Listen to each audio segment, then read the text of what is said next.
wassalamu ala asyrafil anbiya'i wal mursalin wa ala alihi wa ashabihi rasulillahi ajmain. Asyhadu an la ilaha illallah wahdahu la syarikalah wa asyhadu anna Muhammadan abduhu wa rasuluh la nabiyya ba'dah, amma ba'du. 91,1 FM Radio Robbani, merajut ilmu dan peradaban. Generasi Robbani dimanapun antum berada, yang insya Allah selalu dalam lindungan Allah Subhanahu wa ta'ala. Alhamdulillah, kita kembali bersyukur kepada Allah Subhanahu wa ta'ala atas segala bentuk nikmat dan juga rahmatnya kepada kita bersama di kesempatan hari ini, sehingga kita masih dimudahkan untuk bisa menimba ilmu melalui media radio di 91,1 FM. Kemudian salawat dan salam kepada Nabi Muhammad sallallahu alaihi wasallam selaku kedua kita dalam kehidupan. Kita selalu bermohon juga salawat ini bisa bersambung hendaknya kepada seluruh keluarga beliau, kepada para sahabat dan juga kepada orang-orang yang tentunya istiqomah di atas sunnah dan ajaran beliau hingga hari kiamat nanti. Taib, generasi Robbani dimanapun antum berada, kaum muslimin dan kaum muslimat, ikhwani wa akhwati fiddin, kita kembali di kajian keilmuan bersama guru kita Ustadz Dr. Hidayatullah Ismail LCM hafizahullah ta'ala. Di pertemuan kali ini kita membahas hak anak dalam Al-Quran dan Sunnah. Ini merupakan pertemuan kita yang pertama untuk edisi kajian atau pembahasan ini. Nanti seperti biasa antum bisa bertanya di 081273335531 seputar materi yang disampaikan di akhir sesi melalui telepon ataupun pesan singkat di WhatsApp. Dan untuk antum kaum muslimin dan kaum muslimat yang tidak sempat mendengarkan secara langsung melalui radio, bisa simak siaran kita ini live di laman Facebook kita di Radio Robbani 91,1 FM, di halaman pribadi Ustadz, dan juga di akun Kampar Mengaji. Taib, generasi Robbani dimanapun antum berada, kaum muslimin dan kaum muslimat, ikhwani wa akhwati fiddin, untuk tidak memperpanjang mukadimah, kita langsung saja kepada pembahasan untuk kesempatan hari ini. Kepada Ustadz kita persilahkan, fal yatafadhal mashkura. Bismillahirrahmanirrahim. Assalamualaikum warahmatullahi wabarakatuh. Alhamdulillahi rabbil alamin, wa bihi nasta'inu ala umuri dunya waddin. Ashhadu an la ilaha illallah wahdahu la syarikalah, syahadatan tunjina min adzabi yaumil qiyamah, wa ashhadu anna Muhammadan abduhu wa rasuluhu alladzi ballagha ar-risalah wa adda al-amanah wa nasaha al-ummah wa jahada fillahi haqqa jihadih, fa salawatu rabbih wa salamu alaihi. قال الله تعالى في القرآن الكريم: أعوذ بالله السميع العليم من الشيطان الرجيم، يا أيها الذين آمنوا اتقوا الله حق تقاته ولا تموتن إلا وأنتم مسلمون. يا أيها الذين آمنوا اتقوا الله وقولوا قولا سديدا يصلح لكم أعمالكم ويغفر لكم ذنوبكم ومن يطع الله ورسوله فقد فاز فوزا عظيما. أما بعد، اللهم علمنا ما ينفعنا وانفعنا بما علمتنا وزدنا علما. اللهم إنا نسألك رضاك والجنة ونعوذ بك من سخطك والنار. ربنا هب لنا من أزواجنا وذرياتنا قرة أعين واجعلنا للمتقين إماما. Kaum muslimin, kaum muslimat, hadirin hadirat, al-musyahidin wal musyahidat rahimakumullah. Alhamdulillah, kembali kita dipertemukan di pagi yang penuh berkah pada kajian keislaman kita di pagi yang sangat indah ini. Pada kesempatan ini insyaallah kita akan berbicara perkara yang penting untuk kita ketahui sebagai orang tua dan jabatannya ayah ataupun bunda di dalam lingkungan keluarga. Ada hak anak yang mesti kita tunaikan, ada kewajiban yang mulia yang mesti kita bayar untuk anak-anak kita di dalam kehidupan mereka. Ikhwani wa akhwati fiddin, hafizakumullah, kita bersalat kepada Rasulullah sallallahu alaihi wasallam. Allahumma salli wa sallim wa barik ala Muhammad. Kaum muslimin, kaum muslimat rahimakumullah, az-zurriyah adalah keturunan. Keturunan itu merupakan hibbatun ilahiyah. Anak adalah keturunan yang merupakan kurnia Allah Azza wa Jalla, wa ni'matun rabbaniyah, dan dia merupakan nikmat dari Allah Subhanahu wa taala yang Allah berikan kepada orang yang dia kehendaki dari hamba-hambanya. Dan begitulah Allah Subhanahu wa taala dalam kehidupan kita, di mana Allah jadikan kita orang-orang yang berpasangan, lalu kemudian dari pasangan kita lahirlah anak dan generasi kita, sebagaimana Allah gambarkan dalam sebuah firman-Nya, wallahu ja'ala lakum min anfusikum azwaja. Allah telah menjadikan bagi kalian dari diri kalian itu pasangan. Wa ja'ala lakum min azwajikum banina wa hafadatan wa razaqakum minat thayyibat. Kemudian dari pasangan kalian Allah berikan anak, keturunan, cucu, dan Allah berikan kepada kalian rezeki. Minat thayyibat. Afa bil batili yu'minuna wa bi ni'matillah wa afa bi ni'matillah afa bil batili yu'minun wa bi ni'matillah hum yakfurun.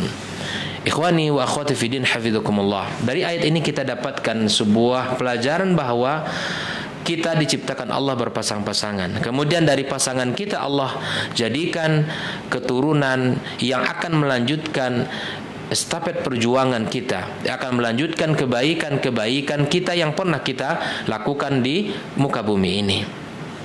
Dan perlu kita ingat, ketika nikmat ini Allah berikan kepada seseorang, bisa jadi nikmat ini tidak Allah berikan kepada orang yang lain. Bahkan di dalam Al-Quranul Karim digambarkan Allah Azza wa Jalla ada 4 jenis manusia yang ada di muka bumi ini. Yang pertama adalah lillahi mulkus samawati wal ard. Kepemilikan Allah lah semua yang ada di langit dan di bumi ini. Yakhluqu ma yasha wa yahabu liman yasha. Allah menciptakan sesuai yang diinginkan Allah Azza wa Jalla. Yahabu liman yasha inatha. Ada orang yang Allah berikan kepadanya anak perempuan saja, maka disebut dengan abul inath, ya, anak perempuan. Yang kemudian wa yahabu liman yasha dzukur.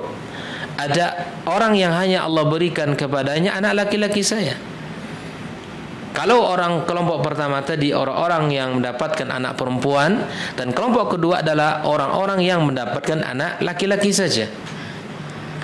Au yuzawwijuhum dzukrana wa inatha.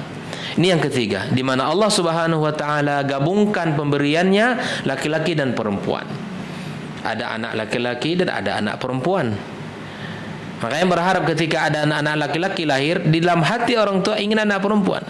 Dan ketika adanya laki-laki dan perempuan, maka inilah merupakan nikmat yang luar biasa yang Allah berikan kepada orang tuanya. Ayat yang keempat ini, wa yaj'alu may yasha'u aqiman innahu alimun qadir. Di mana Allah Azza wa Jalla menjadikan bagian dari pasangan-pasangan ini aqim, di mana tidak bisa melahirkan, ya, tidak bisa mendapatkan keturunan. Inilah 4 jenis manusia yang ada di muka bumi ini, di mana Allah berikan kepadanya anak laki-laki semua, kemudian anak perempuan semua, lalu kemudian Allah gabungkan mendapatkan anak laki-laki dan juga anak perempuan, dan keempat adalah orang-orang yang tidak mendapatkan keturunan.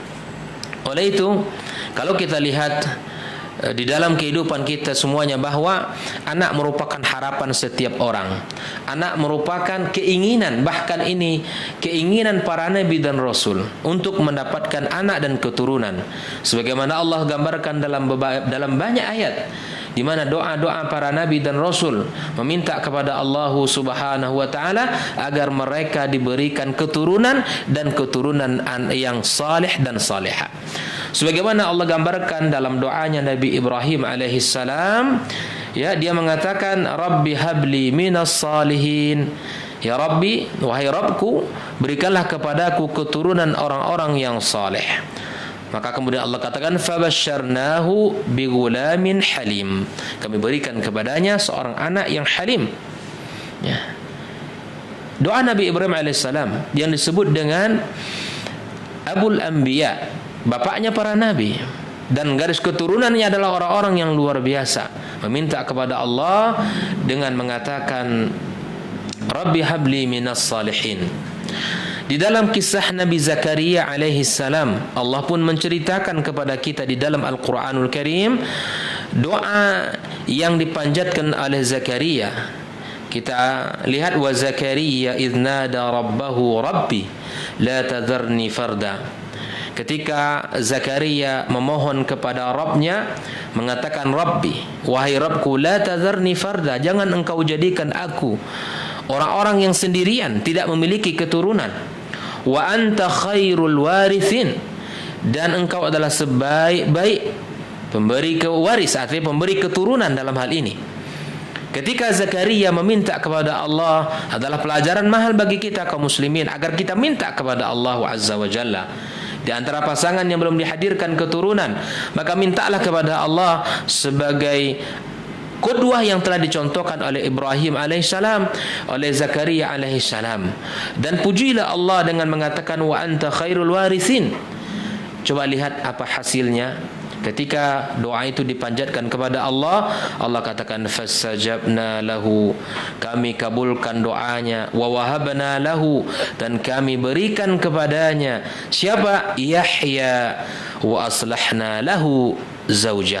Lalu kemudian kami perbaiki keturunan Zakaria alaihissalam.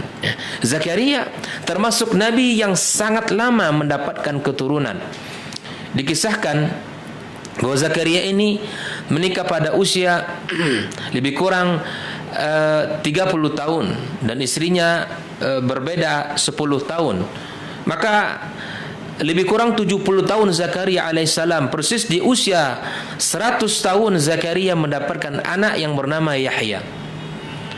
Kalau kita belajar dari kehidupan Zakaria alaihissalam, maka pelajaran tentang kesungguhan di dalam berdoa kepada Allah Azza wa Jalla. Ada orang yang baru setahun, mungkin 2 tahun menikah, sudah putus asa dari rahmat Allah Azza wa Jalla, sudah merasa tidak ada lagi tempat untuk mengadu. Tidak. Zakaria alaihissalam memberikan tauladan kesungguhan di dalam berdoa kepada Allah Azza wa Jalla. Lebih kurang 70 tahun, persis di usia 100 tahun barulah mendapatkan keturunan.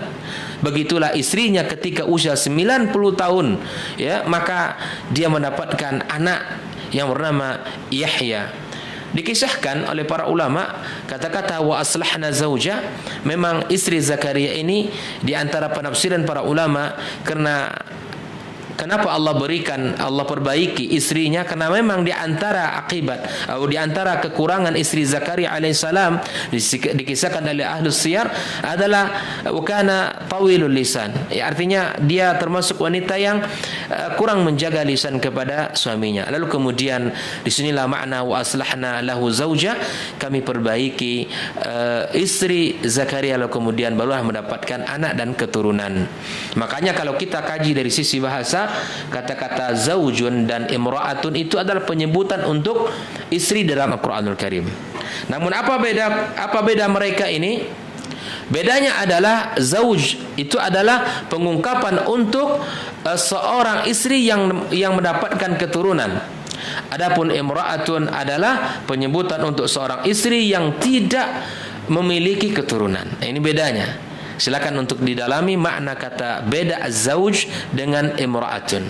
Sebagaimana Allah gambarkan, zauj itu adalah sebutan untuk istri yang memiliki keturunan dan memiliki akhlak yang baik. Adapun imra'atun bisa dua sisi kekurangannya. Pertama, bisa jadi dia tidak mendapatkan keturunan, atau bisa jadi dikarenakan kecacatan dari sisi akhlak. Makanya ketika istri Nuh dan Lut Allah ungkapkan dengan sebutan imra'ata Nuhi wa imra'ata Lut. Ya, daraballahu mathalan lilladzina kafaru imra'ata Nuh wa imra'ata Lut. Allah buatkan perumpamaan bagi orang-orang kafir, istri Nuh dan istri Lut. Kenapa Allah sebutkan istri Nuh dan Lut sebagai ungkapan imra'ah? Karena memang mereka tidak sejalan dengan akidah yang telah disampaikan oleh suami mereka. Makanya kecacatan dari sisi akidah. Oleh itu, kaum muslimin, kaum muslimat rahimakumullah, bahwa keinginan untuk mendapatkan keturunan adalah keinginan yang sangat tinggi dalam setiap manusia. Bahkan para nabi dan rasul pun meminta kepada Allah agar Allah berikan keturunan kepada mereka. Di dalam ayat yang lain, doa yang diungkapkan oleh ibadur rahman di dalam Al-Quranul Karim pun tentang permintaan terhadap anak yang menjadi penyejuk mata bagi mereka. وَالَّذِينَ يَقُولُونَ رَبَّنَا هَبْ لَنَا مِنْ أَزْوَاجِنَا وَذُرِّيَّاتِنَا قُرَّةَ أَعْيُنٍ وَاجْعَلْنَا لِلْمُتَّقِينَ إِمَامًا. Di antara sifat ibadur rahman kepada Allah, mereka senantiasa bersungguh-sungguh dalam meminta, memohon kepada Allah agar Allah berikan kepada mereka keturunan, pasangan dan keturunan yang menyejukkan mata mereka, serta meminta kepada Allah keturunan yang akan menjadi pemimpin bagi orang-orang yang bertakwa.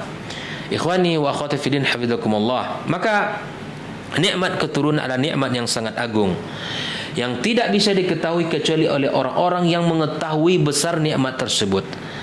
Ya, orang-orang yang menyadari betapa besarnya anugerah anak tersebut.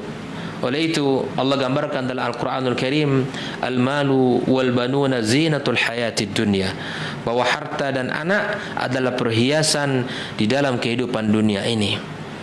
Seakan kehidupan kita ini sempurna dengan adanya anak, dengan harta yang kita punya, bahwa indah dunia itu. Makanya setiap orang ketika menikah, yang mereka inginkan adalah keturunan, yang mereka inginkan adalah buah hati hadir di tengah-tengah keluarga mereka, yang akan mendatangkan kenyamanan, yang akan mendatangkan kebahagiaan di dalam kehidupan mereka. Kaum muslimin, kaum muslimat rahimakumullah. Bahkan kalau kita lihat hadis Nabi SAW, bahwa anak merupakan adalah aset yang mahal, harta yang sangat luar biasa bagi kita. Bahkan dia adalah anak, bahwa dia adalah sebuah amalan yang akan kita dapatkan nanti di hari kiamat atau di hari setelah kita meninggal dunia, dengan adanya anak-anak yang saleh yang akan mendoakan orang tuanya, yang selalu berbuat baik atas nama orang tuanya. Maka Nabi SAW menyebutkan dalam sebuah sabdanya, idza matal insan inqata amaluhu illa min thalathin. Apabila manusia meninggal dunia, maka terputuslah amal-amalnya kecuali dari 3 perkara. Yang pertama adalah min sadaqatin jariyah. Yang pertama yang tidak akan pernah terputus adalah sadaqatun jariyah. Ya, para ulama menyebutkan dalam hal ini adalah makna sadaqatin jariyah itu adalah wakaf.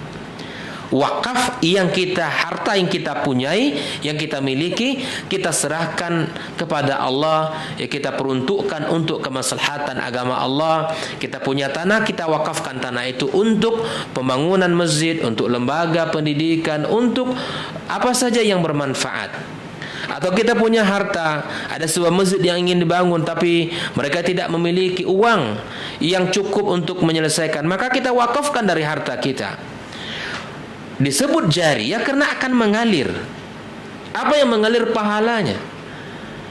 Itulah yang menjadi gaya hidup para sahabat Nabi SAW. Mereka, kata Jabir bin Abdullah radhiyallahu taala anhu, ma min sahabiyyin, tidak ada satu sahabat pun yang memiliki kemampuan, yang memiliki usaha, ya, maka kecuali dia berwakaf di jalan Allah Subhanahu wa taala. Kita tidak bicara tentang Utsman, kita tidak bicara tentang Abdurrahman ibn Auf, tapi tunjuk sajalah salah satu sahabat yang hidupnya sederhana, Ali bin Abi Thalib saja, termasuk sahabat yang tidak seperti sahabat yang lain dari sisi ekonomi, tapi kisah besar dalam sejarahnya, beliau memiliki banyak wakaf di dalam kehidupannya. Di antaranya air, wakaf air yang dialirkan oleh beliau. Maka hadis Nabi SAW juga menyebutkan di antara sedekah yang paling baik adalah sedekah air atau wakaf di bidang air. Misal ada sebuah masjid yang baru dibangun dan masjid ini belum ada sumber air bersihnya yang akan digunakan kaum muslimin untuk berwuduk, untuk bersuci, ya. Maka kita sebagai orang yang memiliki harta lebih, kita harus berpikir cerdas. Maka carilah pengurus masjidnya. Maka kita tawarkan kepada mereka, kalau seandainya ingin dibangun sumur bor, maka saya akan membayar seluruhnya sampai selesai instalasi, sampai kaum muslimin bisa menikmati berapapun. Ini orang yang cerdas. Maka dia berusaha untuk berpikir untuk sedekatin jariyah. Kehidupan yang akan diterima saat itu adalah pahala-pahala yang dari amal yang telah dilakukan di dunia ini. Ini yang pertama, yang tidak akan pernah terputus. Yang kedua adalah ilmin yuntafa'u bihi, ilmu yang bermanfaat. Artinya ilmu yang diajarkan dan kita mengajarkan, mengamalkan ilmu itu, kemudian kita ajarkan pula kepada orang lain, dan ilmu itu bersambung pula, diajarkan pula oleh orang lain kepada yang lainnya terus. Maka dalam hal ini Nabi mengatakan ilmu inilah ilmu yang tidak akan pernah terputus pahala dan kebaikan. Sebisa kita dalam kehidupan ini, apa yang bisa kita tunjukkan, maka berjihadlah dengan ilmu kita ini. Kalau kita di bidang IT misalnya, kita ahli di dalam IT, maka kita sama-sama berjihad. Kita bersama-sama untuk berjuang dalam menyebarkan kebaikan. Satu lembar ilmu, asal satu tulisan ilmu yang kita sebarkan di media sosial dan kemudian dibaca oleh kaum muslimin, kaum muslimat, dan diamalkan dari ayat dan hadis tersebut atau perkataan daripada ulama misalnya kita sebarkan, dan ilmu itu diajarkan, diamalkan pula, diajarkan, maka ini merupakan ilmu yang bermanfaat bagi orang yang menyebarkan. Maka kita harus perbaiki pola hidup kita kaum muslimin. Dunia maya, kemajuan teknologi, media sosial, maka mari kita manfaatkan untuk menebar kebaikan, bukan menebar keburukan atau menebar kebencian dan permusuhan, tetapi kita menebar ilmu yang bermanfaat. Kita berharap suatu saat ilmu yang kita sebar itu akan diamalkan orang dan diajarkan pula kepada orang-orang lain, sehingga Masya Allah kita memiliki catatan-catatan kebaikan. Maka boleh kita buat dalam keseharian kita apa ilmu yang sudah kita sebar hari ini, berupa tulisan status kah, atau mungkin sebuah poster yang di-share kemudian, atau bentuk nasihat-nasihat yang bisa kita tulis dan kita sebar bersama. Mari kita bekerja sama di dalam kebaikan kepada Allah, sebagaimana Allah gambarkan wa ta'awanu 'alal birri wat taqwa. Mari kita tolong menolong dalam kebaikan, kita saling support dan saling membantu. Nah, yang ketiga kaum muslimin, kaum muslimat adalah waladin salihin yad'u lahu, adalah anak yang saleh yang selalu mendoakan orang tuanya. Lihat hadis Nabi ini, yad'u lahu adalah dengan fi'il mudhari, menunjukkan anak yang saleh itu dia tidak berhenti berdoa. Dia menunjukkan istimrariyah. Berdoa itu bukan hanya sekali di dalam setahun, bukan hanya sekedar di hari ibu misalnya, atau ketika Ramadan masuk, tidak, tetapi dalam kesehariannya yad'u lahu, yang selalu mendoakan orang tua dalam setiap munajat. Inilah yang tidak akan pernah terputus. Apakah tiga ini saja? Tidak, masih ada yang lain. Di antaranya ada mengalirkan air. Bahkan Nabi mengatakan afdalus sadaqah, di antara sebaik-baik sedekah itu adalah sedekah air. Dan kemudian ada mushaf yang kita beli kemudian kita wakafkan kepada ma'had tahfiz, kepada pondok-pondok pesantren, atau kita beli kita wakafkan di masjid-masjid yang mana mushaf itu memang akan dibaca, bukan untuk dipajang gitu ya. Kita juga harus paham ini harus bermanfaat. Karena ada sebagian masjid itu bersih sejak dibeli sampai sekian tahun, tidak pernah disentuh. Kenapa? Karena takut robek. Kalau seandainya tidak pernah disentuh, ya tidak akan pernah robek. Tapi robek karena sering dibolak-balik dibaca, tidak apa-apa. Kalau robek lagi, kita ganti yang baru.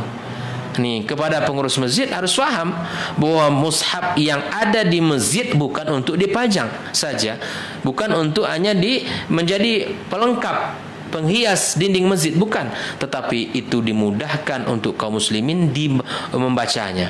Ini terkadang masjid lemarinya itu dikunci pula lagi, jadi tidak bisa orang menyentuhnya. Orang takut kalau ini akan membahayakan, tapi kasihlah, berikanlah tempat-tempat yang mudah dijangkau oleh kaum muslimin, sehingga yang ketika dia datang ke masjid lebih awal, sebelum sholat tiba, maka kemudian dia bisa membaca mushaf tersebut. Oleh itu kaum muslimin, berfikirlah cerdas dalam kehidupan ini, apa yang bisa kita lakukan dalam kebaikan kita, untuk kehidupan akhirat kita. Ingat perkataan Ali bin Abi Thalib radhiyallahu taala anhu, ad-dunya darul amal. Dunia ini adalah tempat kita bekerja, berkarya, berbuat. Wal akhiratu darul jaza, dan akhirat barulah tempat di mana kita mendapatkan pahala dan ganjaran dari apa yang kita lakukan di dunia ini. Berkaryalah sebanyak-banyaknya, berbuatlah sebanyak-banyaknya di dalam amal kebaikan ini, sehingga kita berharap kita mendapatkan pahalanya nanti di yaumil qiyamah.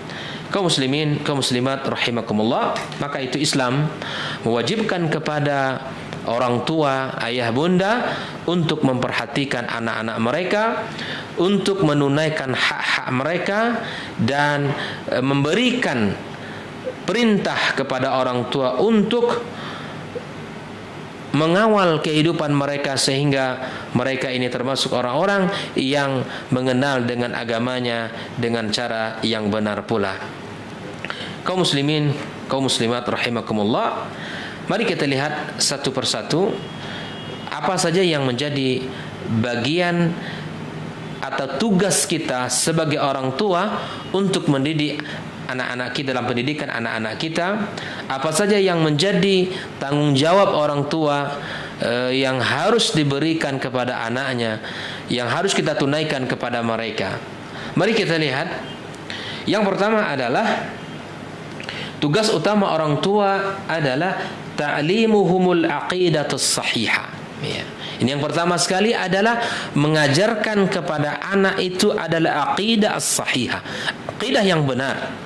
Aqidah yang benar, aqidah as-salafus salih, aqidah yang dipahami oleh as-salafus salih kita, yang diajarkan oleh Nabi sallallahu alaihi wasallam, yang kemudian diyakini dan diamalkan oleh para sahabat, diikutkan oleh para tabi'in, dan kemudian para tabi'in dan para imam-imam yang terdahulu. Oleh itu, ini tugas utama kita, yaitu ta'limuhumul aqidatus sahihah, aqidatus salafus salih wa ahlus sunnati wal jamaah, aqidahnya ahlus sunnah wal jamaah. Ini kita ajarkan.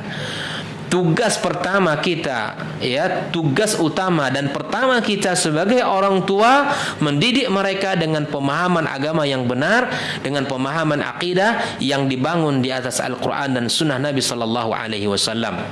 Ya. Karena Nabi mengatakan, "Ma min mauludin illa yuladu 'alal fitrah." Taklah seorang anak yang terlahir ke dunia ini kecuali mereka ya terlahir dalam keadaan fitrah. Fa abawahu yuhawwidanihi aw yunassiranihi aw yumajjisanihi aw yusyarrikanihi. Maka ternyata orang tuanya lah yang menjadikan dia seorang Yahudi, Nasrani, majusikan, musyrik kepada Allah Azza wa Jalla. Sebagaimana digambarkan oleh Nabi SAW bahwa anak itu terlahir dalam keadaan fitrah. Para ulama mengatakan fitrahnya Islam. Dan bukankah kita ketika di alam rahim ibu kita telah kita bersaksi di hadapan Allah, telah kita berjanji di hadapan Allah bahwa kita bersaksi Allah sebagai Rabb kita.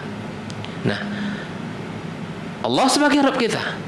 Dan persaksian itu ditulis oleh Allah Azza wa Jalla dalam Al-Quranul Karim yang sering kita baca. Kemudian ketika anak lahir, terlahir dalam keadaan Islam. Ini tidak benar kalau anak itu misalnya seperti diungkapkan oleh orang hari ini bahwa anak itu terlahir tanpa ada warna. Tidak. Kalau yang dimaksud tanpa ada warna, tidak ada memiliki apa-apa, ini tidak benar. Bahwa anak terlahir dalam keadaan Islam kepada Allah.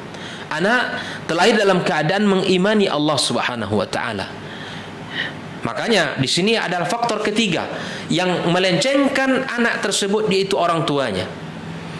Maka tugas pertama orang tua menjaga akidah itu dan mengawal akidah yang ada dalam diri mereka. Kemudian ini yang pertama, bahwa orang tua harus memahamkan pemahaman yang benar terhadap akidah, ya, tentang Allah Subhanahu wa taala dari sisi rububiyahnya, bahwa Allah Azza wa Jalla adalah sang pencipta langit, ya, kemudian mengurus urusan yang ada di langit dan di bumi. Kemudian al-uluhiyahnya dari sisi penghambaan diri kepada Allah Azza wa Jalla. Kita sampaikan kepada anak kita, kita ajak melihat kebesaran Allah di muka bumi. Kita tanyakan siapa pencipta langit nak, siapa pencipta bumi nak. Kita lihat hewan-hewan ternak kita tanyakan siapa penciptanya. Kita tunjukkan, kita latih anak kita, mengikat anak kita dengan iman kepada Allah Azza wa Jalla melalui ayat-ayat kauniyahnya. Dan setelah itu tauhid al-uluhiyah ini yang penting sekali dalam penghambaan diri kepada Allah. Bahkan tujuan manusia diciptakan Allah adalah menghambakan dirinya kepada Allah Azza wa Jalla. Maka kita tanyakan tentang penghambaan ini kepada anak kita. Dan kita tanyakan kepada mereka. Bahkan para ulama mengatakan di antara hal yang pertama yang mesti diajarkan ketika anak kita mulai bisa berucap berkata-kata, yang harus ditalqinkan adalah kalimat tauhid. Nah ini. Jadi kalau ibu bunda bertanya apa yang harus diajarkan pertama kali Ustaz ketika anak saya baru pandai berbicara, adalah kalimat tauhid. Kalimat tauhid. Sebagaimana dikatakan oleh Syekhul Islam Ibnu Taimiyah Ibnu Qayyim dalam kitabnya Tuhfatul Maudud, ya, ini juga harus dipahamkan. Jadi bunda-bunda di rumah itu kalau anaknya sudah pula pandai-pandai mau ngomong, pandai-pandai bicara, maka katakan la ilaha illallah. Ulang-ulangkan kalimat itu, dengarkan ke telinganya, ya. Dengarkan ke telinganya, disampaikan kalimat itu. Biarlah anak itu mungkin awal 2-3 kali pertama dia tidak akan bisa mengikut, tapi setelah sekian kali Anda mengulang-ulang, maka akan mudah lisannya untuk berucap la ilaha illallah, la ilaha illallah. Nah, bukankah Nabi SAW mengajarkan ketika anak ini baru terlahir, ya, maka kita diminta untuk mengazankan, ya, karena alat tubuh yang sudah berfungsi ketika lahir adalah pendengaran kita, telinga kita.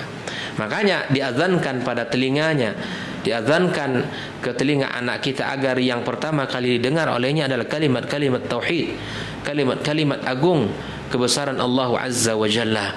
Ini adalah panduan di dalam Islam, agar kita bisa memahami apa yang mesti kita lakukan sejak anak kita lahir, sejak anak kita, ya, terlahir ke dunia ini. Kaum muslimin, kaum muslimat rahimakumullah. Di samping tauhid rububiyah, kemudian tauhid uluhiyah, kita ajarkan pula kepada anak kita tauhid asma dan sifat. Kita ajarkan nama-nama Allah Azza wa Jalla, kita kenalkan kepada mereka, ya, nama-nama Allah Azza wa Jalla dengan kebesaran keagungannya dan seterusnya. Kita sampaikan kepada mereka. Nah, pemahaman ini harus betul-betul benar, dan penanaman akidah itu betul-betul benar. Sebagaimana Nabi kita sallallahu alaihi wasallam contohkan di dalam kehidupan ketika pendidikan anak-anak mereka, seperti yang sering kita sampaikan hadis Nabi tentang penanaman iman terhadap Ibnu Abbas radhiyallahu taala anhu. Ketika itu Ibnu Abbas berada di atas kendaraan, maka Nabi sallallahu alaihi wasallam tanamkan kepada diri anaknya, kepada Ibnu Abbas radhiyallahu taala anhu, sebuah kalimat yang agung, yang dengan kalimat itu pula Ibnu Abbas tumbuh dan terjaga, bahkan menjadi orang yang luar biasa. Nabi kita sallallahu alaihi wasallam katakan, ihfazillah yahfadka, ya, ihfazillah tajidhu tujahaka, ihfazillah tajidhu tujahak.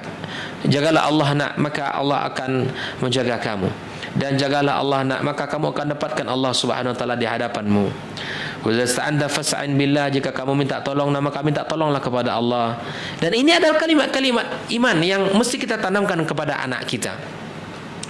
Jangan ditakut-takuti anak kita, ya, dengan perkara-perkara yang itu bukan pada prinsip. Tapi takutilah anak-anak kita pada azab Allah Azza wa Jalla. Ingatkan mereka dengan siksaan Allah Azza wa Jalla. Ingatkan mereka dengan surga dan kenikmatan dan pahala-pahala Allah Azza wa Jalla. Maka ini panduan di mana Islam mengajarkan kepada kita agar memahamkan kepada anak kita pemahaman yang benar, akidah yang benar, ya, pemahaman yang dibangun di atas pemahaman Nabi dan para sahabat-sahabatnya. Kaum muslimin, kaum muslimat rahimakumullah, ini yang pertama. Adapun yang kedua yang mesti kita tunaikan kepada anak-anak kita yang menjadi hak mereka adalah amruhum bil ma'rufi wa hamluhum al khairi wa ta'ati lillahi wa li rasulihi wa nahyuhum 'anil munkari wa tajnibuhum al kufra wal ma'asi wal mafasid wasyurura. Yaitu memerintahkan kepada mereka, kepada anak dan keturunan kita, kebaikan-kebaikan, dan mengajak mereka untuk melakukan amal saleh dan ketaatan untuk Allah dan Rasul. Jadi di dalam rumah itu, ya, kita harus tegakkan perintah-perintah kebaikan, dan kita larang mereka dari perbuatan kemungkaran, dari kekufuran, dari kemaksiatan, dari segala bentuk kerusakan dan kejahatan. Kita larang. Tugas orang tua. Dia tidak membiarkan anak-anak itu tumbuh, ya, dengan lingkungannya, tumbuh dengan sahabat-sahabat yang tidak terkontrol. Tidak. Sebagai orang tua memiliki amanah yang besar. Sebagai orang tua memiliki amanah yang besar. Bahkan para ulama kita mengatakan pendidikan anak itu seperti orang yang bertani. Pertama dengan cara menyiangi seluruh tumbuhan-tumbuhan yang tidak baik itu disiangi, barulah bibitnya ditanam. Setelah tumbuh, nampak tumbuh, maka kita setiap hari melihat tumbuhan-tumbuhan yang akan mengganggu berkembangnya tumbuhan tersebut. Bahkan kita pupuk, kita berikan pupuk organiknya, bahkan kita berikan pupuk-pupuk yang sangat bagus. Dengan bahasa kita hari ini kita berikan nasihat-nasihat iman kepada anak kita agar anak ini kokoh di dalam keimanan kepada Allah Azza wa Jalla. Bangun keakraban kepada anak kita, bangun cinta kasih, bangun komunikasi yang baik dengan anak-anak kita. Insya Allah kalau komunikasi kita lancar dengan anak-anak kita, kalau jarak kita dengan anak kita ini sangat dekat, terbangun ikatan yang sangat indah, insya Allah perintah yang akan kita inginkan, yang kita sampaikan akan mudah dikerjakan, dan larangan yang kita sampaikan pun akan mudah untuk ditinggalkan. Namun ketika keakraban itu tidak terbangun, ikatan itu tidak kuat, maka ini akan berpengaruh di dalam perintah-perintah kita. Nabiullah Ibrahim alaihissalam dengan Ismail alaihissalam diurayatkan pertemuan mereka hanya lebih kurang 3 kali. Pertama adalah mengantar Ismail ke tanah suci. Pertemuan kedua adalah setelah Ismail menikah dengan istri yang pertamanya, kemudian diceraikan oleh beliau. Pertemuan ketiga adalah ketika Nabi Ibrahim alaihissalam diperintahkan untuk menyembelih beliau. Coba kita bayangkan kaum muslimin, kalaulah tidak terbangun keakraban antara Nabiullah Ibrahim dengan anaknya Ismail, maka tidaklah menjadi anak yang taat terhadap perintah tadi. Walaupun Ismail ada rasa takut, makanya bahasa Ismail alaihissalam adalah satajiduni insyaallahu minas sabirin. Lakukan wahai ayahku terhadap apa yang Allah perintahkan kepadamu, maka engkau akan dapatkan aku termasuk orang-orang yang sabar. Para ulama tafsir mengatakan ternyata di hati Ismail itu ada juga rasa takutnya. Tapi karena ini perintah Allah, ini perintah Rasulnya, perintah ayahnya, maka kepada ayahnya, perintah Allah kepada ayahnya, dan ini adalah anak yang taat, yang saleh, cukup mengatakan sami'na wa ta'na. Bayangkan, kalaulah tidak terbangun keakraban, kalaulah tidak terbangun ke komunikasi, maka Ismail bisa saja mengatakan menolak atas permintaan orang tuanya.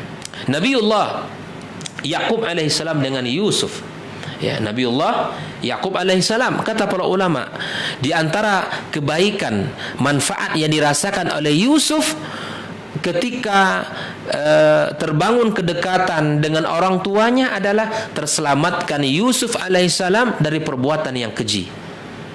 Ketika Imratul Aziz ingin menggodanya dan melakukan sesuatu yang keji dengannya, maka para ulama menafsirkan ayat laula an ra'a burhana rabbih. Kalaulah tidak Yusuf melihat burhan Rabbnya, maka Yusuf terjerumus. Para ulama tafsir banyak menafsirkan apa yang menjadi burhan yang dilihat oleh Yusuf alaihissalam adalah ketika itu Allah tampakkan wajah ayahnya langsung. Allah tampakkan wajah ayahnya langsung, bahwa ayahnya sedang menggigit jarinya murka kepada Yusuf. Wahai Yusuf, kamu adalah anak yang baik, kamu adalah laki-laki yang suci, kenapa engkau melakukan perbuatan yang keji itu? Nasihat. Makanya bangun keakraban dengan anak, sehingga anak ini terfilter, terjaga dari segala bentuk keburukan. Ketika anak itu terjaga, ketika anak itu ingin melakukan maksiat, dia ingat dengan nasihat ayahnya, dia ingat dengan kata-kata ayahnya. Nah, hari ini apa yang akan diingat oleh anak-anak? Dia membangun jarak yang sangat jauh dengan anaknya. Komunikasi tidak ada dengan anaknya. Nasihat-nasihat tidak pernah disampaikan kepada anaknya. Petuah-petuah hidup tidak pernah terdengar oleh anaknya. Apa yang ingin didapat oleh seorang anak dari orang tuanya? Tidak ada. Maka petuah-petuah itu sampaikan, ada waktu yang cukup untuk anak-anak kita bersama, mendengarkan nasihat-nasihat, mendengarkan ayat-ayat Al-Quran, hadis-hadis Nabi sallallahu alaihi wasallam.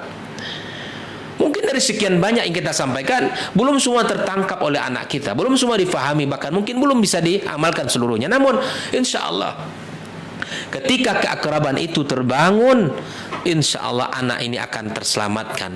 Seperti mana Yusuf terjaga dari perbuatan keji, ya, karena keakraban yang terbangun, yang terjalin antara ayah dengan anaknya, Yakub alaihissalam dengan Yusuf alaihissalam.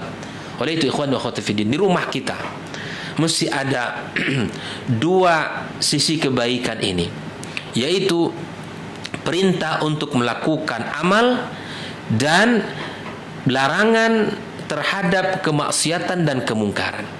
Lisan orang tua jangan membisu, ya, orang tua jangan membatu di rumah, tapi jadilah orang tua yang betul-betul peka, orang tua yang betul-betul jeli dengan perkembangan anaknya, ya, dari perkara ibadah yang wajib ditunaikan sampai kepada perkara-perkara yang dilarang Allah, mesti kita ada ilmunya sehingga anak kita terjaga dari segala keburukan dan sikap-sikap yang tidak terpuji tersebut.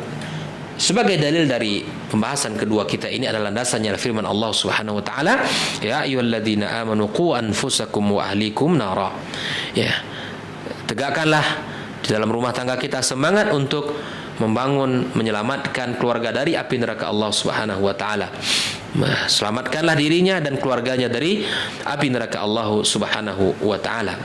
Dan di antara hadis Nabi sallallahu alaihi wasallam yang menjadi panduan landasan adalah muru auladakum bis salati wa hum abna sab'a sinin, bahwa perintahkanlah anak-anak kalian untuk salat ketika mereka di usia 7 tahun, wadribuhum 'alayya wa hum abna 10 sinin, dan berikanlah kepada mereka pukulan pendidikan ketika mereka di usia 10 tahun dan mereka belum melaksanakan perintah salat tersebut.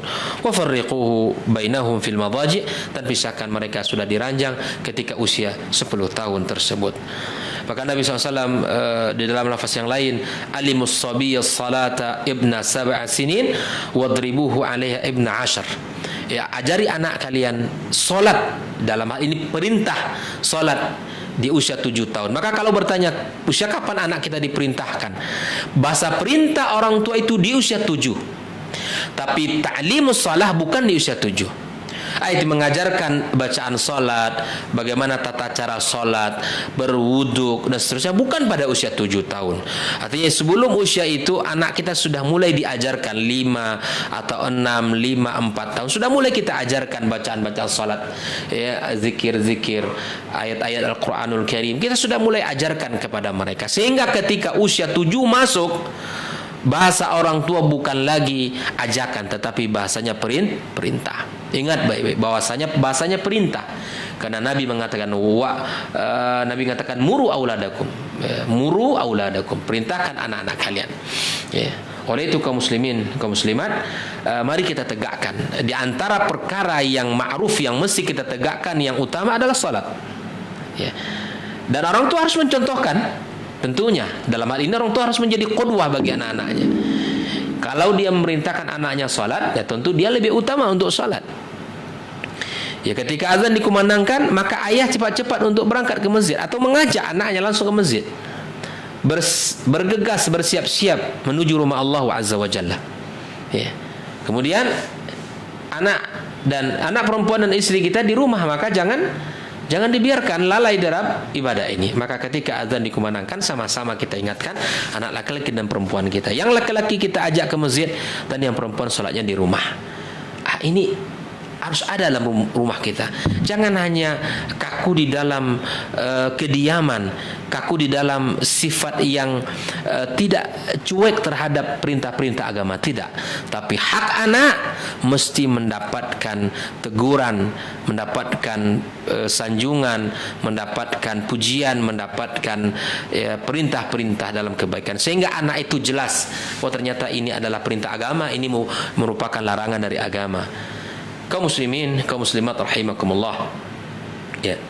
Berikutnya adalah di antara hak anak yang mesti kita tunaikan, ya, kewajiban yang mesti kita laksanakan adalah husnu tarbiyatihim wa ta'dibuhum bi ta'limihim as-sidqa wal akhlaq al-jamilah wa makarim al-akhlaqi wa mujalasat ahli al-ilmi wa tahyihim wa nahyihim anil kadhibi wa su'il akhlaqi wa mujalasati ahli al-batalati wal la'bi was su'i, yaitu kita memberikan pendidikan yang baik dengan cara mengajarkan kepada mereka kejujuran, akhlak-akhlak yang mulia, dan duduk dengan ahli ilmu, duduk dengan orang-orang yang belajar, serta melarang mereka dari perilaku yang sering berbohong, dari bohong dan akhlak yang jelek dan tercela, serta duduk dengan orang-orang yang menghabiskan usia dengan perkara yang tidak baik, main-main atau perkara-perkara yang buruk. Ini kita harus tahu. Di dalam agama kita dianjurkan untuk memilih sahabat-sahabat, ya, di dalam kehidupan ini agar sahabat itu memberikan pengaruh baik kepada kita. Tentu sama halnya dengan anak-anak kita ingatkan mereka agar mencari orang-orang yang baik, sehingga orang itu memberikan pengaruh yang positif kepada anak-anak kita. Ini tugas siapa? Tugas kita sebagai orang tua, mengingatkan dan membimbing mereka, ya. Sebagaimana yang disampaikan oleh Nabi kita sallallahu alaihi wasallam, la yu'addibar rajulu waladahu khairun min ayatasaddaqa bisa'in. Hadis riwayat Tirmidzi. Ya, seseorang yang mendidik adab anaknya lebih baik daripada bersedekah dengan satu sa'. Kemudian Nabi juga mengatakan, ma nahla walidun waladan min nahlatin afdala min adabin hasan. Tidak ada pemberian orang tua yang lebih baik kepada anak daripada pemberian contoh suri tauladan, akhlak yang mulia. Tidak boneka yang mahal, tidak sepatu yang bermerek yang mahal, tidak tas yang mahal, tidak baju yang mahal, dan lain sebagainya. Pemberian yang paling terbaik yang ditunggu anak-anak kita setiap harinya adalah akhlak, tauladan, ya, contoh dari orang tua. Itu yang ditunggunya, itu yang paling mahal. Itu yang paling mahal. Maka pahamilah apa yang dituntun oleh syariat sehingga kita betul-betul bisa melakukannya. Bahkan Nabi SAW juga mengatakan, alimu awladakum wa ahlikumul khaira wa addibuhum. Ajarkan kepada anak-anak kalian dan kepada keluarga kalian adalah kebaikan dan adab, jagalah dan ajarilah mereka adab-adab. Ini perintah agar kita mengajari anak kita dan keluarga kita, dan kita mengajarkan kepada mereka kebaikan dan adab-adab. Oleh itu kaum muslimin, kaum muslimat, mengajari mereka, mendidik mereka dengan akhlak yang mulia, dengan sifat-sifat yang terpuji adalah tuntunan syariat. Nabi kita sallallahu alaihi wasallam, ya, adalah orang yang paling mulia dan orang yang menjadi tauladan dalam segala lini kehidupan kita. Di dalam segala, termasuk di dalam pendidikan anak, maka contohlah Nabi sallallahu alaihi wasallam. Kisah-kisahnya sangat banyak dalam hadis Nabi SAW bagaimana pendidikan itu dicontohkan oleh Nabi kita Sallallahu Alaihi Wasallam. Bahkan ketika ada anak yang disuruh oleh ibunya untuk mengantarkan anggur ke Nabi Sallallahu Alaihi Wasallam, maka anak ini ternyata memakan anggur tersebut. Maka Nabi SAW menegur anak ini, memanggil ya Gudar. Artinya ketika anak ini tidak amanah dengan apa yang diperintahkan oleh ibunya, maka Nabi mengajari kalau itu tidak baik. Kalau perbuatan itu tidak baik, maka Nabi memperbaiki kesalahannya. Ini tanda dan bukti bahwa Nabi menghidupkan tarbiyah di dalam kehidupan, dan tidak hanya pada kehidupan keluarga, namun kehidupan keluarga kaum muslimin secara umum. Bahkan banyak anak-anak yang mendapatkan pengajaran Nabi dari Nabi Sallallahu Alaihi Wasallam. Ada yang diajarkan doa witir oleh Nabi SAW, ada yang diajarkan oleh Nabi SAW ayat-ayat dari ayat-ayat Al-Quranul Karim, dan banyak sekali yang diajarkan oleh Nabi kita Sallallahu Alaihi Wasallam. Mudah-mudahan tiga poin ini bisa kita pahami dengan baik, insya Allah akan kita lanjutkan pada pertemuan berikutnya, yang menjadi hak anak kita, yang menjadi tugas utama kita di dalam membina dan membimbing anak dan keturunan kita. Barakallahu fikum. Mudah-mudahan Allah berikan kita pemahaman yang benar dan berikan kepada kita taufik untuk bisa memahami dan mengamalkan ilmu yang sudah kita pelajari. Barakallahu fikum. Saya kembalikan ke Ustaz Rai. Baik, barakallahu fikum, jazakumullah khairan Ustaz untuk materi kita di kesempatan hari ini. Mudah-mudahan bisa bermanfaat apa yang sudah kita diskusikan atau kita kaji di hari ini. Ada beberapa pertanyaan yang masuk di 081273335531. Kita coba jawab Ustaz. Untuk pertama, Assalamualaikum Ustaz. Waalaikumsalam warahmatullahi wabarakatuh. Banyak saya membaca dan mendengar, apakah dalam perkara yang haram kita harus juga tegas kepada anak kita yang masih terlalu kecil, seperti masih 1 tahunan? Karena beralasan sebagian orang tua, tidak apalah, mereka kan masih kecil, nanti besar juga akan tahu dan mengerti sendiri. Apakah seperti ini dibenarkan atau seperti apa Ustaz? Jazakallahu khairan. Bismillahirrahmanirrahim. Alhamdulillah wassalatu wassalamu ala Rasulillah wa ala alihi wa sahbihi wa mawala ma ba'd. Allah Subhanahu wa taala berfirman, ya ayyuhalladzina amanu qu anfusakum wa ahlikum nara. Wahai orang-orang yang beriman, jagalah diri kalian dan keluarga kalian dari api neraka. Di antara bentuk penjagaan diri kita dan keluarga kita dari api neraka adalah kita harus memberikan kepada mereka sumber rezeki yang halal. Sumber rezeki yang halal itu adalah jaminan kebaikan. Adapun rezeki yang haram dari sumber yang tidak halal, maka yang akan dekat bukan surga Allah namun adalah neraka Allah. Sebagaimana Nabi sallallahu alaihi wasallam katakan, lahmun nabata an suhtin fannaru aula bih. Ya, neraka yang paling mendekati. Ketika daging yang tumbuh dari sumber yang tidak baik, maka yang akan dekat itu neraka Allah Subhanahu wa taala. Di antara bentuk perhatian Islam di dalam pendidikan, maka Ali menjelaskan ayat At-Tahrim ayat 6 tadi dengan cara allimuhum mu'addibuhum, ajari mereka dan tanamkan kepada mereka adab-adab. Dua hal ini yang bisa kita lakukan dan yang akan bisa menyelamatkan anak-anak kita. Terkait dengan apakah anak ketika usia sebelum balik atau masih anak-anak bolehkah mengambil barang yang bukan miliknya atau makan makanan yang bukan miliknya? Apa sikap kita sebagai orang tua? Apakah membiarkan dengan alasan dia kan masih kecil, insya Allah satu saat dia akan faham? Ataukah sebaliknya kita tegur, kita melarang? Sikap yang benar adalah kita melarang. Hal ini telah dicontohkan oleh Nabi sallallahu alaihi wasallam ketika Hasan berlari-lari di Masjid Nabawi alaihi salatu wassalam, dan ketika itu dia melihat ada sebutir kurma. Lalu kemudian Hasan berlari mengambil dan memakan kurma tersebut. Nabi sallallahu alaihi wasallam melihat apa yang dilakukan oleh Hasan, maka Nabi mendekatinya dengan mengatakan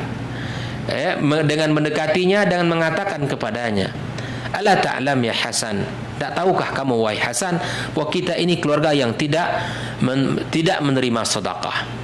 Kenapa? Karena Nabi SAW ketika melihat Hasan makan dari kurma tadi, Hasan langsung dicegah oleh Nabi SAW.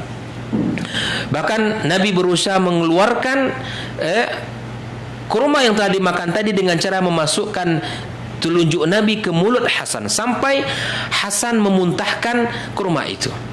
Ini bentuk perhatian Nabi sallallahu alaihi wasallam bahwa barang yang haram jangan sampai masuk ke dalam hati anak-anaknya. Bentuk perhatian Nabi di dalam menjaga diri dan keluarganya dari neraka Allah Subhanahu wa taala. Maka kalau ada anak-anak kita ya bawa makanan ke rumah atau buah-buah ke rumah kita, buah-buahan, maka tanyakan dulu. Kalau sekiranya kita tidak pernah membelikan, tanyakan, dari mana kamu dapat buah itu? Atau dia bawa mainan ke rumah kita dan rasanya kita tidak pernah membelikan mainan itu, maka kita tanyakan, ini punya siapa nak? Termasuk anak-anak kita yang sekolah hari ini, Ya, sekali waktu perlu dicek, dilihat tas-tas anak kita. Ini pensil siapa, nak? Ini penghapus siapa? Ini buku siapa? Rasanya kita sebagai orang tua tidak pernah membelikan. Nah, perlu ada kekhawatiran tadi. Jangan sampai anak kita mengambil milik orang, dan jangan sampai mereka memakan yang bukan miliknya atau memainkan permainan yang bukan miliknya. Maka sikap yang benar, wahai ibunda, wahai ibu yang bertanya, maka menegur anak itu dengan memberikan pemahaman bahwa itu bukan milikmu, jangan dimakan. Wah, barang itu bukan milikmu, maka jangan diambil. Tanamkan sejak kecil pemahaman seperti itu, bukan membiarkan dia. Ya, sebagaimana pepatah Arab mengatakan, man syabba ala syai'in syaba alaihi. Anak ketika tumbuh dia sejak kecilnya dengan kebiasaan apa yang dilatih orang tuanya, maka dia akan tumbuh sampai dewasa. Kalau sejak kecil sudah biasa makan kue, roti, buah-buahan yang bukan miliknya, maka dia akan terbiasa sampai besar, ya, akan terbiasa sampai dewasa memakan makanan yang bukan miliknya. Kewajiban kita, tugas kita adalah mengingatkan anak itu dengan menegurnya bahwa ini bukanlah hak kamu, jangan dimakan. Wallahu taala alam bisawab. Baik, jazakallah khairan Ustaz untuk jawabannya, mudah-mudahan bisa dipahami oleh ibu yang bertanya dan bisa disikapi secara bijak, juga memberikan pengertian kepada anaknya. Kita ke pertanyaan selanjutnya, Ustaz. Assalamualaikum warahmatullahi wabarakatuh, Ustaz. Waalaikumsalam warahmatullahi. Ustaz, apakah ada jaminan jika kesolehan orang tua itu akan menisbatkan atau menjadikan juga anaknya soleh? Sebagaimana di masyarakat umum ada yang mengatakan, coba lihat anak seorang ustadz saja itu tidak sholat atau tidak beragama dengan baik, padahal ayahnya adalah seorang tokoh agama. Ini seperti apa menjawab atau menyikapinya, Ustaz? Bismillahirrahmanirrahim. Alhamdulillah wassalatu wassalamu ala Rasulillah wa ala alihi wa sahbihi wa mawala. Di dalam Al-Qur'anul Karim Allah Subhanahu wa taala berfirman di dalam surat Al-Kahfi ayat 82, Allah telah gambarkan kisah perjalanan Nabi Khidir dan Musa alaihi salam. Di dalam perjalanan mereka berdua ketemulah sebuah dinding yang roboh, yang hampir roboh. Lalu kemudian Khidir meminta untuk memperbaiki dinding ini, ditegakkan kembali, dibangun kembali. Ternyata rahasianya adalah digambarkan oleh Allah Subhanahu wa taala, wa kana abuhuma salihah. Ya, ternyata kedua bahwa ternyata dinding dari rumah yang roboh itu adalah milik dua anak yatim di kampung tersebut. Milik anak yatim yang ada di kampung tersebut. Kemudian kenapa Allah Subhanahu wa taala perintahkan, berikan ilmu kepada Khidir untuk menjaga, menaikkan kembali dinding yang roboh itu? Karena ternyata di bawah dinding tersebut Allah gambarkan wa kana tahtahu kanzun lahuma. Bahwa di bawah dinding tersebut, di bawah rumah tersebut, di bawah dinding rumah tersebut ada harta benda simpanan bagi mereka berdua. Ada harta benda simpanan bagi mereka berdua. Coba lihat, Allah Subhanahu wa taala mengatakan, kenapa Allah jaga dua harta anak yatim tersebut? Maka disinilah disebutkan oleh Allah sebagai jawabannya, wa kana abuhuma salihah, karena kesolehan kedua orang tuanya. Al-Imam Ibnu Katsir rahimahullah taala menjelaskan, ya, penjagaan harta tersebut bukan langsung karena orang tua di atasnya, orang tuanya langsung yang saleh. Tetapi Imam Ibnu Katsir menjelaskan adalah garis keturunan yang sudah garis keturunan yang ketujuh. Ini merupakan sebuah kalimat jaminan. Al-Quran mengatakan demikian, bahwa orang tua yang saleh itu akan memberikan jaminan kebaikan, keselamatan, penjagaan Allah terhadap keturunannya. Orang tua yang saleh akan memberikan manfaat kepada anak dan keturunannya. Seperti yang kita dapatkan kisah di dalam surah Al-Kahfi ini. Ternyata kakek ayahnya, kemudian ayah dari ayahnya atau kakek dari kakeknya, seterusnya, itu mereka orang-orang saleh. Coba kita lihat efeknya sampai garis keturunan yang ketujuh Allah jaga. Andai saja penduduk kota itu mengetahui ada harta Kanz di situ, maka mereka pasti menggalinya. Kalaulah tidak karena penjagaan Allah Subhanahu wa taala. Dikisahkan memang kota itu di mana Khidir dan Nabi Musa lewat itu orang-orang yang cuek, tidak peduli. Sehingga kehidupan itu adalah kehidupan yang anania. Ya, tidak ada sosialnya. Bahkan mereka minta minum saja tidak dapat oleh penduduk kota itu. Tetapi Allah Subhanahu wa taala berikan ilmu kepada Khidir untuk membangun kedua dinding rumah yang roboh itu. Karena ternyata di situ ada harta dua anak yatim yang Allah jaga. Walaupun di situ Pak ahli tafsir mengatakan kanz itu merupakan harta benda lah, tapi ada juga mengatakan lembaran-lembaran ilmu. Namun di sini kita katakan bahwa Allah menjaganya karena kesolehan orang tua mereka. Ini menunjukkan jaminan bahwa kesolehan itu akan memberikan penjagaan terhadap harta, terhadap diri, terhadap keluarga kita. Ini yang pertama. Yang kedua, di dalam kehidupan bahwa para as-salafil ummah ketika mereka perhatiannya terhadap kesolehan itu sungguh sangat lebih luar biasa. Makanya di antara ungkapan para salaf kita ketika melihat anaknya, maka mereka lebih tambahkan lagi solatnya. Harapan solat yang dilakukan karena Allah itu bisa menjaga anaknya. Nah, itu bisa menjaga anaknya. Harapan ibadah yang dilakukan itu kepada Allah dengan ikhlas berefek kepada penjagaan keluarganya. Makanya para ulama salaf dulu berusaha meningkatkan diri mereka dalam ketakwaan dan keimanan kepada Allah Azza wa Jalla. Bahkan ketika mereka di dalam kehidupannya taksir dalam salat saja, mereka tidak hanya merasakan efeknya di dalam keluarga dan anak-anaknya, tetapi mereka rasakan pun efeknya dalam kendaraan yang mereka tunggangi. Ada sebuah kisah Ibnu Sirin, beliau orang yang saleh luar biasa, dan ketika pagi harinya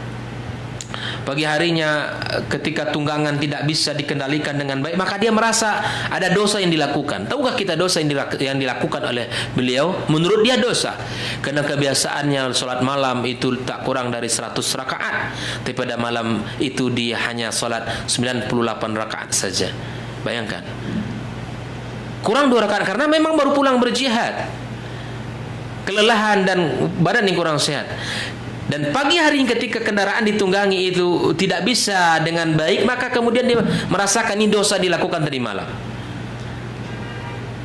Para ulama subhanallah, orang-orang soleh, makanya perbaiki anak kita kepada Allah dengan cara memperbaiki diri kita kepada Allah Subhanahu wa taala. Memperbaiki anak kita dengan cara meningkatkan ketaatan kita kepada Allah.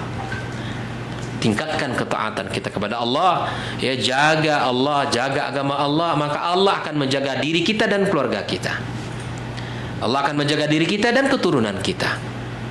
Ya. Adapun di dalam kehidupan kita katakan ini anak ustaz ini tidak baik, ya. Ini anak fulan ini buya ini, tapi anaknya begini. Ikhwani wa akhwati fillah, hafizakumullah.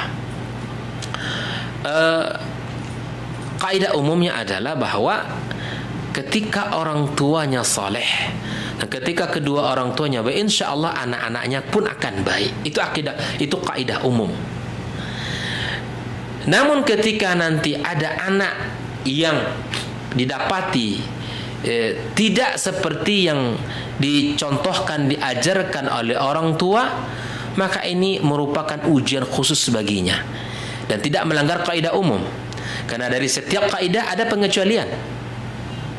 Seperti mana kita yakini Nabi dan Rasul semuanya orang saleh. Semuanya pasti pilihan Allah, orang baik tentunya, orang pilihan tentunya. Sebagaimana Rasul pertama itu Nabi Nuh alaihissalam, itu kan? Nabi Nuh alaihissalam. Tapi kemudian apa yang terjadi? Apakah anak Nuh itu taat kepada ayahnya? Apakah anak Nuh itu beriman kepada ayahnya? Tidak. Kurang apa Nabi Nuh alaihissalam dari sisi dakwah? Berdakwah 950 tahun, sabarnya luar biasa kepada Allah Azza wa Jalla, berdakwah, mengajak orang. Tapi memang anak rusak dikarenakan ada faktor-faktor yang lain. Makanya para ulama pendidikan mengatakan di antara faktor yang akan menjadikan anak rusak ketika istri kita rusak. Tapi ingat, ketika kita gagal dalam pendidikan anak, jangan menjadi sebuah alasan. Nuh saja gagal, apalagi saya. Bukan begitu.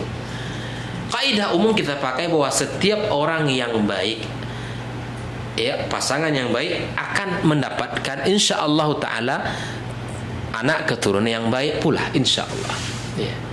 Kalau sumbernya baik, ya, tanahnya baik dan subur, ya, bibit yang ditanam pun baik, insyaallah hasilnya akan baik. Tapi apakah setiap yang seperti itu akan selalu melahirkan yang baik? Belum tentu. Akan ada pengecualian-pengecualiannya. Itulah kaidah. Makanya ketika kita memperbaiki diri anak kita harus semangat.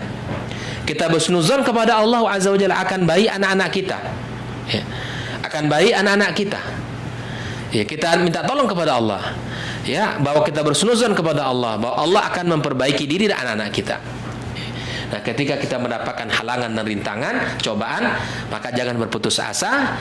Lihatlah, ya, para nabi dan rasul yang mereka diuji juga di dalam anak dan keturunan mereka. Maka mohonlah kepada Allah Subhanahu wa taala agar Allah berikan kepadanya taufik di dalam pendidikan anak-anak, dan semoga bisa kita menjadikan diri kita qudwah bagi mereka. Wallahu taala alim bissawab. Baik, jazakallahu khairan Ustaz untuk jawabannya, mudah-mudahan juga bisa dipahami oleh yang bertanya. Satu pertanyaan terakhir Ustaz. Assalamualaikum Ustaz. Waalaikumsalam warahmatullahi. Sebagaimana kebaikan yang kita sebar itu akan menjadi amal jariah setelah kita meninggal, insya Allah akan mengalir pahalanya. Bagaimana juga dengan dosa yang kita sebar Ustaz, atau pemahaman ataupun ilmu-ilmu yang salah yang sudah terlanjur kita sebar, tapi di akhir kita menyadari bagaimana cara mengembalikan agar tidak menjadi dosa jariah juga Ustaz. Bismillah wassalatu wassalamu ala rasulillah wa ala alihi wa sahbihi wa mawala amma ba'd. Kebaikan yang kita ajarkan kepada orang lain dan diamalkan kebaikan itu, maka kita mendapatkan pahala dari kebaikan itu. Nabi SAW mengatakan man dalla ala khairin kafa'ilihi, yang menunjukkan sebuah kebaikan kepada orang lain kemudian dia amalkan kebaikan itu, maka dia akan mendapatkan pahala seperti orang yang mengamalkannya.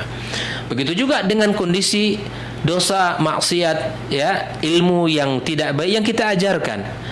Kalau dalam kondisi kita tidak mengetahui, kita hidup dalam kondisi jahiliyah, jauh dari panduan syariat, tidak memahami agama dengan baik, maka kemudian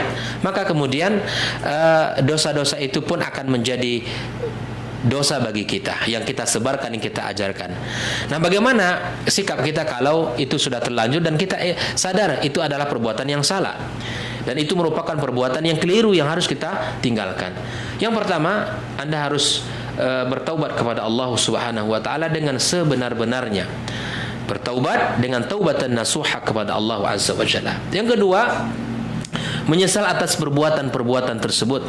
Menyesal atas perbuatan-perbuatan tersebut dan berazam untuk tidak mengulanginya kembali. Kalau ada sebaran tulisan atau ilmu atau video yang disebar itu bisa dihapus, maka hapus. Lakukan sebisa kita untuk melakukannya. Atau ada orang yang kita ajarkan perkara yang merupakan kesyirikan, dan usahakan untuk mencari orang itu dan sampaikan kepadanya itu ada perbuatan yang salah. Jelaskan kepada mereka itu adalah sebuah kebatilan. Lakukan usaha-usaha seperti itu. Lalu kemudian kita minta ampun kepada Allah Azza wa Jalla. Kita menyesal atas perbuatan tersebut dan mintalah kepada Allah Azza wa Jalla keridhaan, ya, ampunan, pintu maaf dari Allah Subhanahu wa taala. Ya, teruslah berbuat kebaikan, sebarkan kebaikan-kebaikan itu, ya, sebarkan amal-amal saleh, ya, sebarkan apa-apa yang dicintai Allah Subhanahu wa taala. Mudah-mudahan dengan yang kita lakukan itu akan bisa menghapus dosa-dosa kita, akan menghilangkan keburukan-keburukan yang pernah kita lakukan. Itulah di dalam Islam bab taubat itu sangat terbuka, dan Allah sangat Maha Pengasih lagi Maha Penyayang.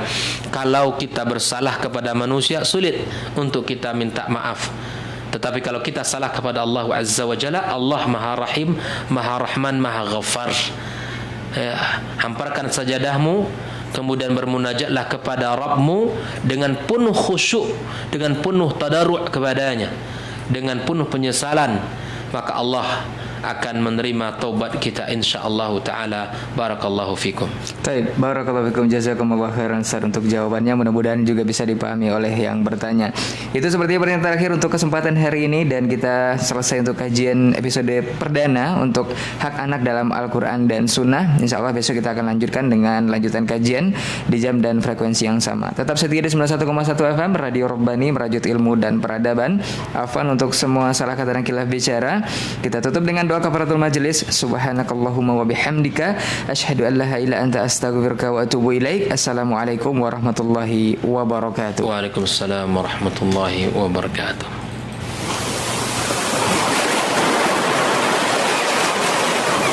91,1 Radio Rabbani,